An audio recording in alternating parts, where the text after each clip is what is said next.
안녕하십니까? 라고 묻기에도 민망한 오늘 주식시장이었죠. 그래도 매주 수요일 스탁과 스토리 그리고 수다가 있는 김기수 돌직구타임 M10W 김기수입니다. 자, 오늘 시장 어려웠죠. 그 어려운 이유와 그리고 그 속에서 앞으로의 대응 방안 이런 부분들과 관련된 부분을 이야기하도록 하겠습니다. 자, 주식은 말이야.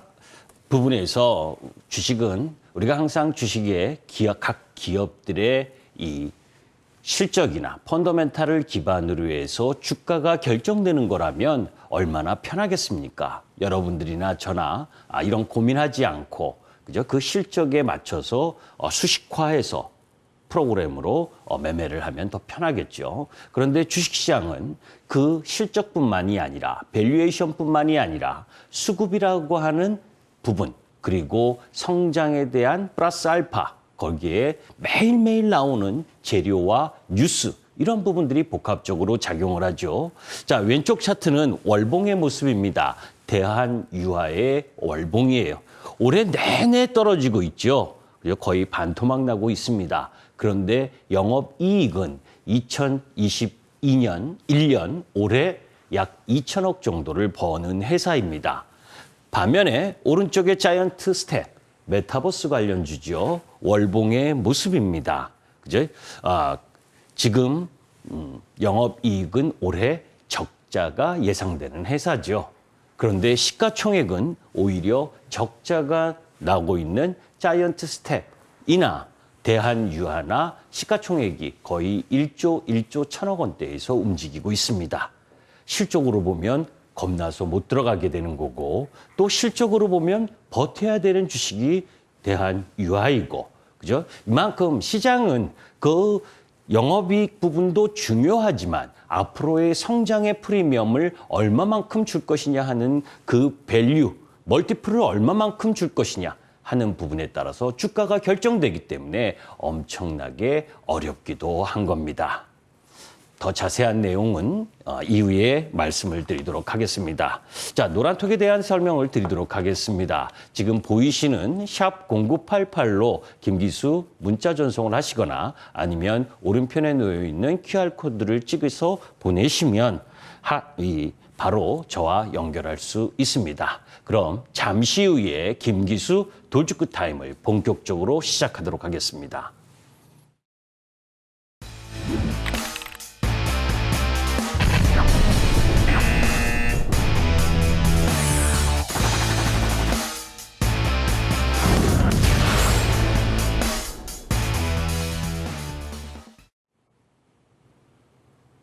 자, 미국하고 디커플링 되던 증시가 오늘은 커플링 됐네요. 그죠? 미국 시장이 어제 살짝 조정을 받았는데 오늘 우리 시장은 세게 커플링 동조화를 보여줬죠. 참 떨어지는 건 동조화, 올라갈 땐 비동조화 모습입니다. 미국은 신고가인데 한국은 왜 내리느냐 하는 게 가장 투자가들의 질문이고 또 제가 이 시간을 통해서 많이 말씀드렸습니다. 그것을 다시 한번 요약해 보도록 합니다. 사실 기업 이익의 전망보다 주주 환원에 대한 태도와 통화 정책 방향이 이 미국과 한국의 가장 큰 차이다. 그중에 참 첫 번째가 수급이죠. 빅 IPO.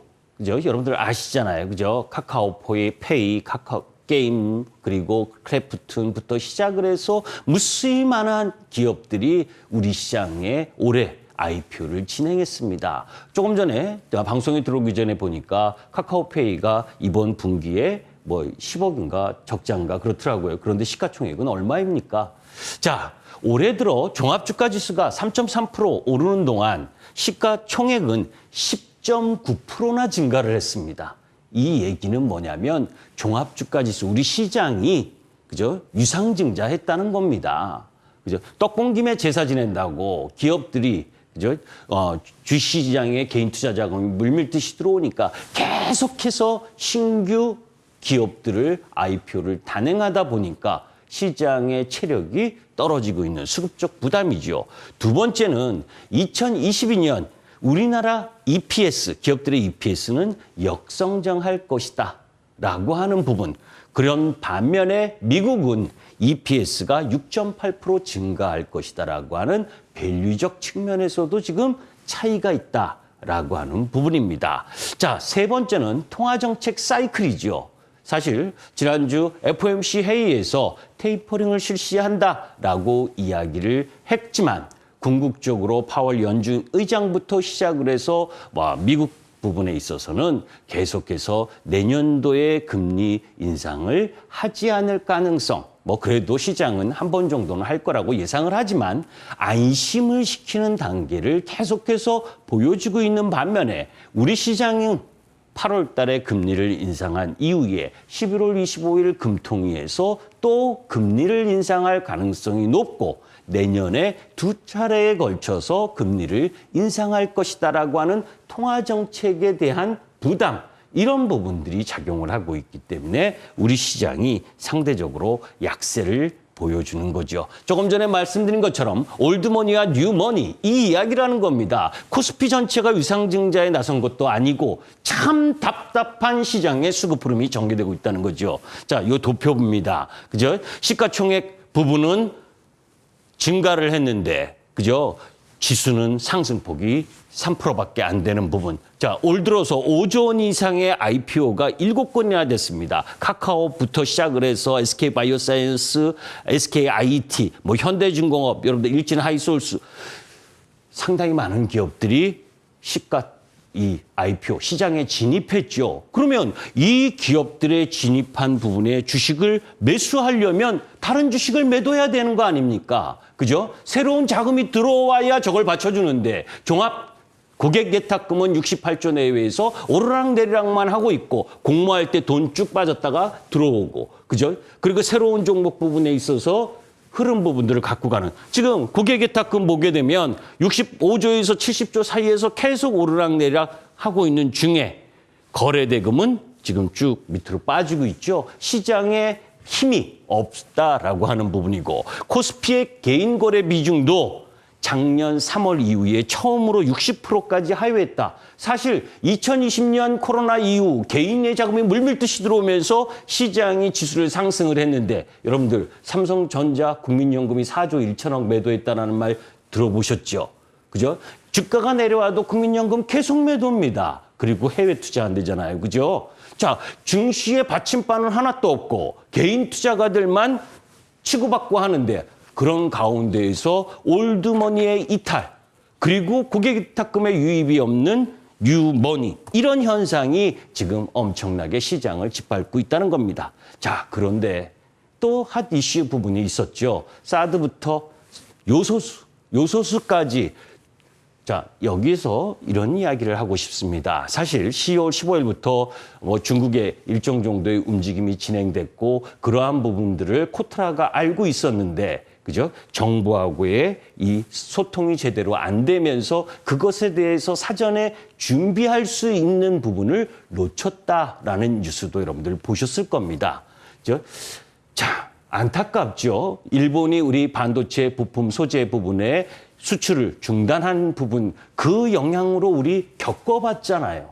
그 겪었으면 대한민국이라는 나라가 후진국도 아닌데, 그죠? 이 요소수 이런 문제까지 또 주식하는 사람들에게, 또 국민들에게, 또 이 운송이나 택배하는 분들에게 그런 부담까지 안겨야 되겠습니까?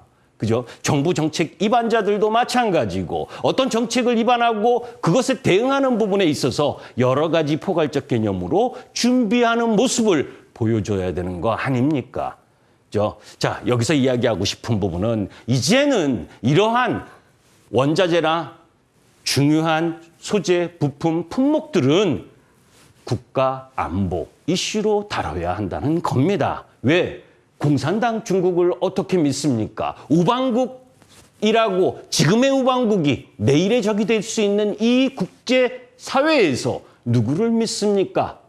그죠? 그런 부분이라면 일정 정도의 부분에 있어서 자립 정도는 갖고 가야 되는 부분인데 국내 수입품 12,586개 분석 결과 중국 비율이 80% 이상인 품목이 1,850여 개. 그러니까 1,850여 개 중단할 때마다 우리나라 수출 안 시킬 때마다 우리는 이렇게 혼란스러움에 빠져야 되는 겁니까?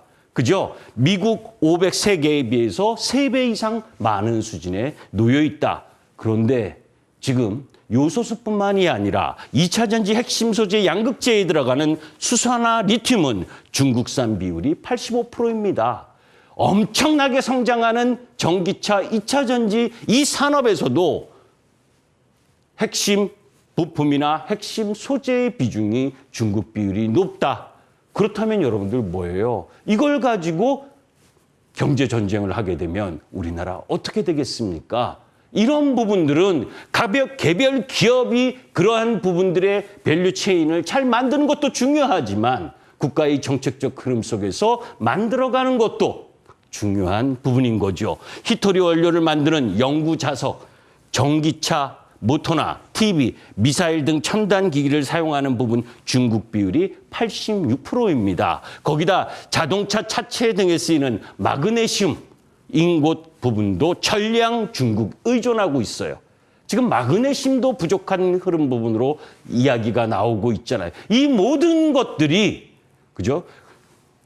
눈앞의 이익만 바라보고 국가 백년대계와 그리고 기업들이 힘을 합쳐서 새로운 미래에 대한 준비를 하지 않으면 언제든지 그죠? 생산이 마비되는 그런 흐름들을 보일 수 있다. 이런 것에 대한 자립 부분을 일정 정도 가져야 되는 거죠. 자, 거기에 보호예수 해제 물량. 보호예수 해제 나올 때마다 이틀 전부터 시장 종목 부분들이 변동성이 엄청 커지죠. 11월 8일 해제 종목 했을 때 카카오뱅크 2.8%, 장중엔 6%까지 떨어졌죠. 그 외의 종목들이 난리부르스로 하락을 합니다. 그래서 여러분들이 종목이 어떤 종목이 특히 신규 관련 종목은 한 달, 세 달, 6개월째 이 부분에 있어서의 보호예수 물량이 나오느냐 안 나오느냐 이런 부분들에 대한 체크가 반드시 필요로 한 거죠. 사실 크래프톤, 여기서 크래프톤과 SK하이테크놀로지, SK하이테크놀로지는 이미 계속해서 하락하고 있었 부분이었기 때문에 영향을 제한적으로 받았고 7조 7천억이나 나오는 부분이었으니까 이제 11월 11일 날 어떻게 그러니까 내일 또 어떻게 될 부분이지만 여하튼 주가는 선반영해서 상당히 하락을 했죠. 크래프톤 역시 오늘 1조 8천억 나오는 예정되어 있었는데 실질적으로는 주가가 강한 모습을 보여줬습니다. 이 이야기는 두 번째로 넘어가면서 같이 이야기를 합니다. 크래프톤은 그죠? 월요일 날 세게 흔들렸습니다. 사실 보호예수 해제 물량이 나오게 되면 이틀 전부터 팔 수 있잖아요. 여러분들 공매도도 있기 때문에 그렇기 때문에 월요일 날 다 충격을 받았고 MSCI 코리아 반기 리뷰 결과가 12일 새벽에 나옵니다. 이번 주 금요일이지요. 1년에 4번 하는데 이번에는 51월 반기 부분입니다. 편입이 결정되면 30일까지 일정 정도 그 비중만큼 매수를 해야 되는데 거기에서 가장 매수 금액이 큰 게 크래프톤입니다. 크래프톤의 공모가가 49만 8천 원이니까 오늘 종가보다도 높았었던 걸 염두에 두면 보호예수 물량이 오늘 나올 이유가 별로 없었죠. 그죠? 다른 것들은 많이 올라갔었기 때문에 매도가 나온다 하더라도 공모가 대비 거기에 이제 FNF나 LNF나 카카오 게임즈, 일진 머티리얼즈도 매수가 일정 정도 들어올 수 있는 편입이 결정되면 그런데 이제 크래프톤은 편입이 결정이 되면 한 4,900억 정도 매수세가 들어올 수 있다는 거 하는 부분 그런 부분으로 보게 되면 오히려 이 보호예수 해제가 매수의 기회가 될 수가 있는 거죠. 반면에 편출 가능성이 있는 쪽은 휠라홀딩스, 신세계, 시젠, 제일기획은 실적이 아주 좋습니다. 그런데도 불구하고 편출 가능성 이 부분 때문에 지금 약세를 보이는 부분 그건 여러분들이 잘 매매 포인트를 잡을 필요가 있죠. 자, 그런 가운데 미중 화상 정상회담 다음 주에 개최한다라고 뉴스가 오늘 아침에 떴더라고요. 그래서 긴급하게 넣었는데 만나서 커피 만나지는 못하지만 화상으로 연락해서 싸우려고 또 접촉하는 건 아니겠죠. 그죠? 그런 부분들이 다음 주에는 조금 미중 관계 개선에 좀 좋은 이야기가 나왔으면 좋겠습니다. 자, 바쁘게 진행하겠습니다. 자, 미국이 고점 대비 20% 급락 이후에 S&P 500 부분이 상당히 세게 복원이 됐다는 건 여러분들이 다 알고 계시잖아요. 근데 여기서 제가 이야기하고 싶은 것이 여러분들 어제는 뭐 소폭 조정을 보였습니다. 그건 당연하죠. 그런데 인플레이션, 뭐 쇼티지, 병목 현상, 테이퍼링, 부채 한도 리스크 뭐 난리 부르스로 떨어지다가 그죠? 어느새 그거 다 회복하고도 신고가를 계속 경신했습니다. 근데 그런 매크로 이슈가 진짜 악재라면 미국의 강세장을 설명하기가 어렵다는 거에 초점을 맞출 필요가 있습니다. 사실은 미국 공급망 중심이냐, 중국의 공급망 중심이냐, 이 국가들의 2년 동안의 성과를 한번 봅니다. 미국과 코스피와 코스닥, 지금 여러분들이 비동조화라고 이야기를 하지만 2년, 작년하고 올해 2년의 성과를 보면 누적 수익률은 40% 전후로 해서 그죠? 비슷한 상황입니다. 다만 올해 우리가 더 약한 거죠. 자, 반면에 중국 공급망 국가는 2년 동안 누적 수익률이 20% 정도밖에 되지 않습니다. 이렇게 이 러시아나 중국, 뭐 이 브라질 이쪽 부분은 좀 약한 흐름을 보여주고 있죠. 자, 그러면 그 이유가 뭐냐라고 하는 부분인데 우리가 한번 볼 필요가 있습니다.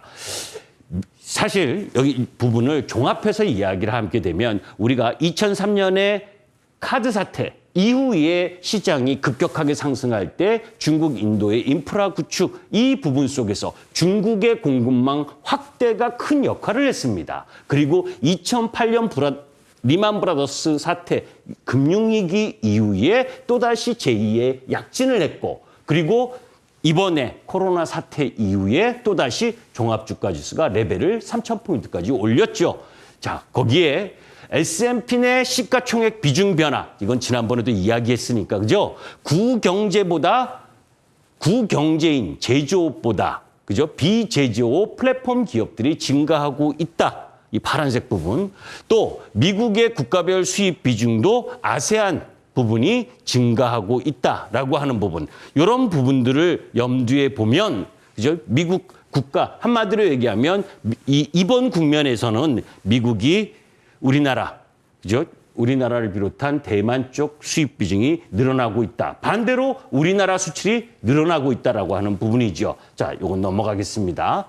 자, 그런 가운데에서 한국의 GDP 내 제조업과 비제조업 비중 추이도 역시 마찬가지입니다. 우리나라 비제조업 부분도 비중이 계속해서 증가하고 있잖아요. 여러분들 이 이야기가 뭐냐면 제가 여러분들에게 처음 방송 그리고 작년에도 마찬가지였습니다. 경기 민감 섹터가 상승을 하더라도 그쪽의 비중을 많이 갖고 가시면 안 된다.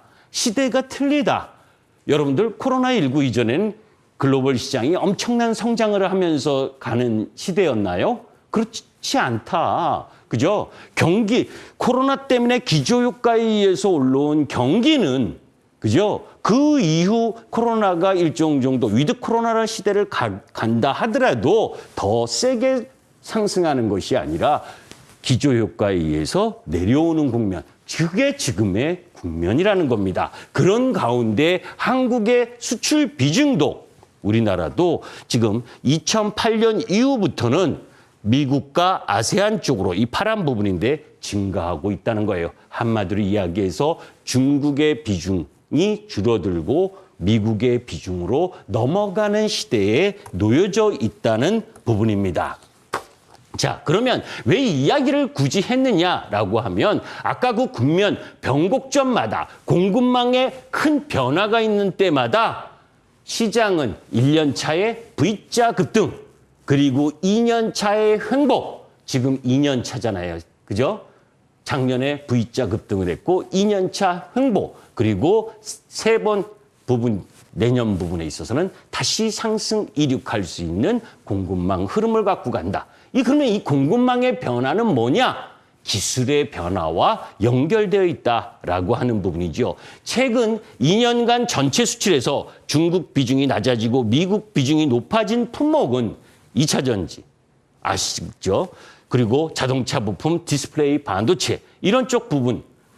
반대로 미중 공급망이 유형자산 공급망에 해당된다면 무형자산 공급망은 특정 국가 지역에 국한되지 않는다. 이 이야기가 비제조업 부분에서의 산업 부분, 그래서 엔터, 문화, 게임, 그리고 또 우리가 지금 어렵다고 느끼지만 NFT나 메타버스 이런 부분들이 무형 자산에 해당되는 산업이라는 거죠. 이런 산업 부분이 있기 때문에 결국 시장이 그런 공급망의 변화와 산업의 변화, 기술의 변화 이거와 맥을 같이 한다는 겁니다. 그래서 사실 종합주가 지수가 오늘 2,930포인트 내외에서 끝났어요. 그죠? 중국의 생산자 물가 지수, 소비자 물가 지수가 예상보다 높게 나왔다고 부르륵 하고 우리 시장은 더 내려왔습니다. 실질적으로 중국 시장은 약간씩밖에 안 떨어졌죠. 그런데 곰곰이 생각해 보세요. 10월 달에 여러분들 천연가스 가격 급등했니? 석탄이 어떻니? 석탄 가격 급등하고 난리니? 그거 완화됐잖아요. 그죠? 완화되고 있는 중이잖아요. 그럼에도 불구하고 지표는 후행성이죠. 그 재료, 그 소비자 물가, 생산자 물가 지수가 급등했다라고 하는 부분을 가지고 또 한 번 악재를 우려먹으면서 하락시키고 있는 지금의 시장 모습입니다. 그런데 종합주가 지수는 지금 2,930포인트, 3,000포인트 밑에지만 여러분들 에코프로 BM 물론 오늘 떨어졌습니다. 이 월봉 모습입니다. 전혀 지장 없이 상승하고 있고 아프리카 TV 전혀 지장 없이 플랫폼적이지요. 게임, 유메이드, 게임빌, 컴투스 돌아가면서 상승하는 흐름을 보여주고 있죠. 자, 여러분들께 이야기했었을 때 구조적 성장 섹터 중에서 비제조업이 상승하는 국면이다. 그래서 메타버스, K-팝, K-콘텐츠, 드라마, 게임이 시세의 중심이고 그런 가운데에 원자력 발전 부분이 그린 에너지 쪽에서 조금 가담한 상황, 이 이야기를 많이 말씀드렸죠.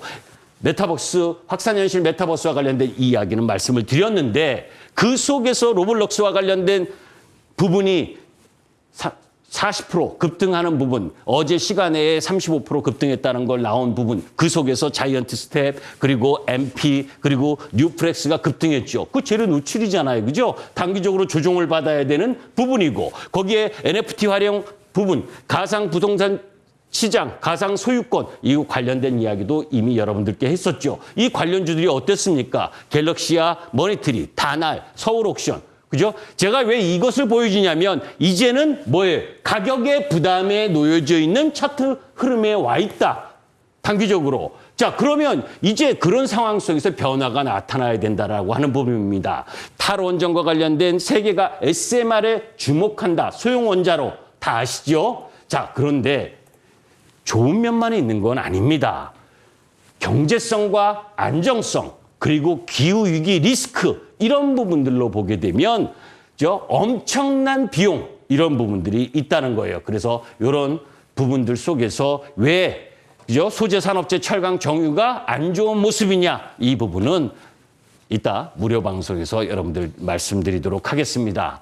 자, 전체적으로 보게 되면 옵션 만기 이후에 변화가 나타날 가능성이 높다라고 저는 생각을 합니다. 그리고 이미 그러한 부분들 속에서 시장이 움직여지고 있다. 그런 관점에서 여러분들이 시장을 바라보셨으면 좋겠고, 마저 다 말씀드리지 못한 내용은 잠시 후 6시 10분에 포털 검색창에 MTN 밴드를 검색해서 저를 클릭하시면 6시 10분 무료 방송에서 들으실 수 있습니다. 사실 가장 중요한 이야기를 못했네요. 그죠? 옵션 만기 후의 시장의 변화, 그 속에서 대형주가 움직일 수 있는 상황, 그리고 왜 산업재 소재가 상대적으로 더 약한가, 이런 내용과 관련돼서 말씀드리도록 하겠습니다. 감사합니다. 김기수였습니다.